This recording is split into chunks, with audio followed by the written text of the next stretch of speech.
yaumul mahsyar, manusia ni akan menghadapi dua musibah, dua kesusahan. Satu, kesusahan secara zahir, panas terik tuan-tuan. Mahsyar ni kawasan yang paling panas, kering kontang. Matahari betul-betul di atas kepala dan manusia tenggelam dengan peluh masing-masing. Itu yang berlaku di yaumul mahsyar. Dan mereka menghadapi musibah yang kedua, iaitu musibah dalaman, ketakutan, gementar, kerisauan, stres, tekanan. Sebab apa? Memikirkan apa yang mereka akan hadapi selepas ini. Sebab itu disebutkan dalam hadis Nabi SAW, bila ada seorang lelaki bertemu dengan seorang lelaki minta bantuan di yaumul mahsyar, apa yang dia kata? Nafsi, nafsi, sendiri-sendirilah, aku tak mampu nak tolong kau. Sebab di dunia tuan-tuan, susah-susah kita ada ahli keluarga, mak ayah, pasangan hidup kita, isteri dan suami yang boleh bantu kita. Tapi susah kita di yaumul mahsyar, kita seorang-seorang tuan-tuan, seorang-seorang. Dan tidak ada orang yang mampu nak menolong kita. Nafsi-nafsi, kepanasan, ketakutan yang melampau ni, waktu tu tuan-tuan ada satu oasis. Oasis ni iaitu yang dikenali sebagai Telaga Al-Kautsar. Nabi sebut sebagai haud, iaitu Telaga Al-Kautsar. Di Telaga Al-Kautsar ni tuan-tuan, dia seluas-luas. Kata Nabi SAW, Telaga Kautsar ni dia adalah seluas daripada Amman sampai ke Ailah. Amman sampai ke Ailah.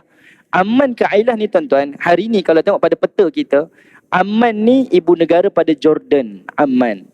Ailah ni pula tuan-tuan, hari ni di Jordan dikenali sebagai Aqabah. Aqabah. Jarak di antara Amman sampai ke Aqabah.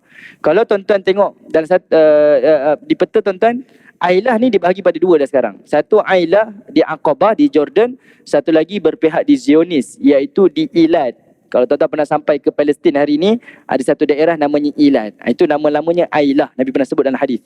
Kata Nabi, telagaku ini, dia punya jarak dia dan dia punya panjang dia, lebar dan jaraknya sama.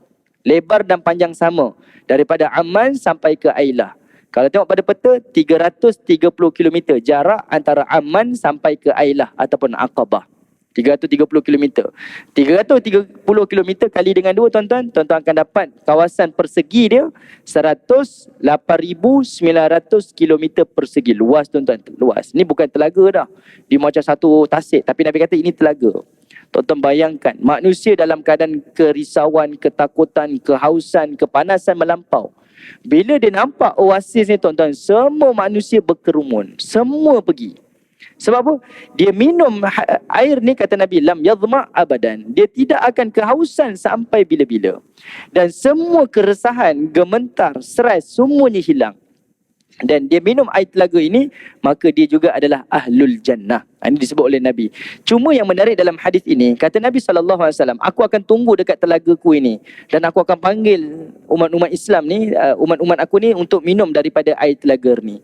Dan macam mana Nabi SAW boleh cam umat-umat Nabi, iaitu min atharil wudu', daripada kesan-kesan berwudu. Wajah kita bercahaya, kepala bercahaya, tangan kaki bercahaya. Nabi akan panggil. Dan kata Nabi SAW, pada waktu itu bilion manusia berkumpul nak minum air telaga ni. Dan kata Nabi SAW, azudun nasi ahlil Yaman. Dan aku akan halang orang lain daripada minum. Adribu bi'asaya hatta yarfadda alaihim. Aku akan halang orang ni, ribuan jutaan bilion manusia daripada minum telagaku. Sebab semua orang datang tuan-tuan. Dan Nabi kata apa? Aku halang dengan tongkatku dan aku akan memberikan dahulu minuman kepada ahlul Yaman. Ahlul Yaman. Kepada ahli Yaman. Siapa ahli Yaman ni tuan-tuan? Ahli Yaman ni siapa? Tuan-tuan kena dengar semua tuan-tuan. Jangan ingat orang Yaman, salah. Tafsiran daripada Al-Imam Nawawi dalam kitab syarah Al-Imam Muslim, kata Al-Imam Nawawi, ahlul Yaman dalam hadis ini adalah merujuk kepada orang Ansar. Orang Ansar.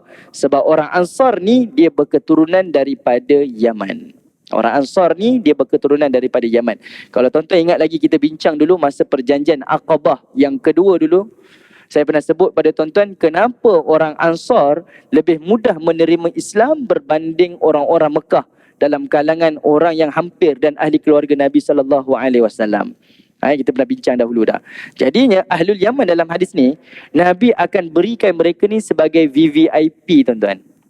Dibuka ruang tu, orang lain semuanya ke tepi dan Ahlul Yaman ni akan sampai dahulu dan mereka lah orang yang pertama akan minum daripada telaga Nabi SAW. Baik, khusus untuk orang Ansar. Kenapa, tuan-tuan? Inilah antaranya. Mereka lah yang mempertahankan Nabi. Mereka lah yang memberi tempat kepada Nabi. Mereka lah yang menjadi tembok kepada agama Nabi SAW. Dan mereka sumbangkan macam-macam yang mereka miliki kepada agama Nabi SAW. Dan kita pun boleh jadi sebagai Ahlul Yaman ini kalau kita menggunakan apa yang kita miliki dan kita sumbangkan untuk agama Allah. Ada orang diberikan rezeki lebih, tuan-tuan. Gunakan rezeki kita, berikanlah contribution kepada agama Allah. Ada orang tak dikurniakan rezeki tapi dikurniakan masa dia. Dia ada masa yang banyak.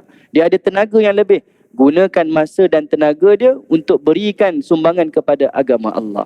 Ada orang dia tidak ada masa tetapi dia ada mulut. Dia bercakap, tuan-tuan, boleh mempengaruhi orang. Hari ini digelar sebagai influencer, tuan-tuan. Sama ada dia penceramah ke, sama ada dia ni selebriti ke, sama ada dia ni adalah orang yang dalam istilah Melayu pempengaruh di media-media sosial, tuan-tuan. Gunakan medium-medium ini untuk bawa manusia kembali kepada agama Allah.